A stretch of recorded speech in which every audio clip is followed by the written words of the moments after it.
ഈ ബാംഗ്ലൂരിന് ഒരു സ്പെഷ്യാലിറ്റി ഉണ്ട്. എന്തെന്നറിയോ, ഇത്ര വലിയ മെട്രോപൊളിറ്റൻ സിറ്റി ആയിട്ട് പോലും ഇവിടെ ചൂടില്ല.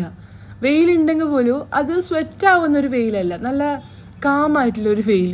നമ്മളവിടെ എല്ലാം പുറത്തിറങ്ങുമ്പോൾ തന്നെ ടാൻ അടിക്കൂല, ഇവിടെ ടാൻ അടിക്കുന്നില്ല, നല്ല വെളുത്തിട്ട് തന്നെ ഉണ്ടാവും അവിടെ പോയാലും.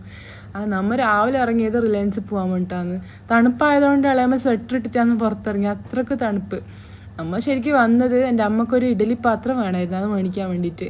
ഞങ്ങളെ വീട്ടിനടുത്ത് 9 തട്ടിലെ ഇഡ്ഡലിക്ക് നല്ല പൈസ പറഞ്ഞു തട്ടിന്.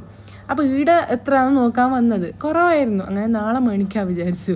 ഞാൻ വീട്ടിലെ ഡ്രസ്സിൽ തന്നെ വന്നത്, ഈടെ പിന്നെ എന്നെ ആരും അറിയുന്നവരില്ലല്ലോ, അതുകൊണ്ട് പിന്നെ പ്രശ്നമില്ല. അങ്ങനെ നമ്മൾ ഇഡ്ഡലി പാത്രം നോക്കാൻ വേണ്ടി വന്നിട്ട് ഡ്രസ്സിൻ്റെ അടുത്തേക്ക് എത്തി. അത് കഴിഞ്ഞിട്ട് പിന്നെ താഴെ ബിസ്ക്കറ്റിൻ്റെ അടുത്തേക്ക് എത്തി, എല്ലായിടത്തേക്കും എത്തി. അപ്പോഴത്തേക്ക് കുറേ പിള്ളേർ എക്സിബിഷൻ പോലെ റിലയൻസിൽ വന്നിട്ടുണ്ട്. അടുത്തുള്ളൊരു ചൈതന്യ സ്കൂളുണ്ട്, അടുത്ത പിള്ളേരാണ് കുറേ വന്നിട്ട് നോക്കുന്നുണ്ട്. പിന്നെ നമ്മൾ ബില്ലെല്ലാം ആക്കിയിട്ട് ആടെ നിന്ന് ഇറങ്ങി. ഉച്ചക്കെന്തെങ്കിലും കറി വെക്കണ്ടേ, അങ്ങനെ നമ്മൾ പച്ചക്കറി മേടിക്കാൻ പോയി.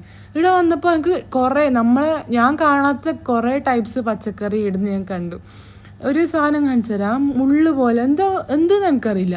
ഇത് പച്ചക്കറിയാണ്, എങ്ങനെ കറി വെക്കൊന്നും അറിയില്ല, ഞാൻ ഇതുവരെ കണ്ടിട്ട് പോലും ഇല്ല. ഈ കുഞ്ഞ് അതിൻ്റെ അച്ഛനെ സഹായിക്കുന്നതാണ്, കൊട്ടയെല്ലാം പിടിച്ചിട്ട് കാണുമ്പോൾ തന്നെ എന്തൊരു ക്യൂട്ടാണ്. നമ്മൾ അവിടെ നിന്നിട്ട് മേടിച്ചത് ഇങ്ങനത്തെ ബീൻസ് പോലത്തേത്, ഈ പയറെടുത്തിട്ട് കറി വെക്കും, അതും പൊട്ടാറ്റോ എല്ലാം ഇട്ടിട്ട് നല്ല ടേസ്റ്റാണ് കറി. പിന്നെ എടുത്ത പിള്ളേർക്ക് ഇന്ന് മുതൽ ഇനി ഓണം വെക്കേഷൻ പോലെ ദസറേൻ്റെ വെക്കേഷനാണ്, ഒരു 18 ഡേയ്സിന് ലീവ്. അതുകൊണ്ട് പിള്ളേരെല്ലാം കളിക്കാൻ തുടങ്ങി. അനന്ത് എക്സാം കഴിഞ്ഞിട്ട് ഉച്ചയ്ക്ക് വന്നതാണ്. നമ്മൾ അപ്പുറത്ത് ഒളിച്ചു നിന്നു ഓന് കാണാതിരിക്കാൻ വേണ്ടിയിട്ട്. പക്ഷെ ഓന് മനസ്സിലാക്കി ഞങ്ങൾ അപ്പുറത്തുണ്ട്, എന്നാലും ഓന് അഭിനയിക്കുന്നത് കാണാത്ത പോലെ. പിന്നെ കണ്ടപ്പോൾ ഓന് കുറച്ച് പ്രശ്നമായി.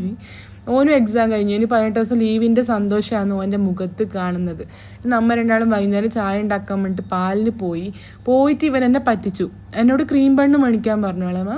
അപ്പോൾ അവരെപ്പോഴും ക്രീം ബണ്ണ് മേടിക്കുന്ന ഷോപ്പിൽ ഞാൻ പോകുമ്പോൾ ഇവൻ പറഞ്ഞു അവിടെ രസമില്ല, അപ്പുറത്തെ പിടിയിൽ നല്ല രസമുണ്ട് പറഞ്ഞിട്ട് ഏതോ ഒരു ബേക്കറിയിലും കൊണ്ടുപോയിട്ട് ഒരു പങ്ങില്ലാത്ത ക്രീം ബണ്ണ് എനിക്ക് മേടിച്ചു തന്നു. ഒട്ടും രസം ഉണ്ടായിട്ട് അത്. പിന്നെ ആളമ്മ എന്നെയാണ് വൈകിട്ടിയത്, ഓൻ്റെ ബാക്കി കേട്ട് നീ അല്ലാതെ പോകുമെന്ന്. നമ്മൾ പിന്നെ ഈവനിങ് ഒരു ഡാൻസ് പ്രാക്ടീസ് എല്ലാം കാണാൻ പോയി, പിന്നെ വീട്ടിൽ വന്നു. ഇന്നത്തേക്ക് അത്രയേ ഉള്ളൂ. Bye bye.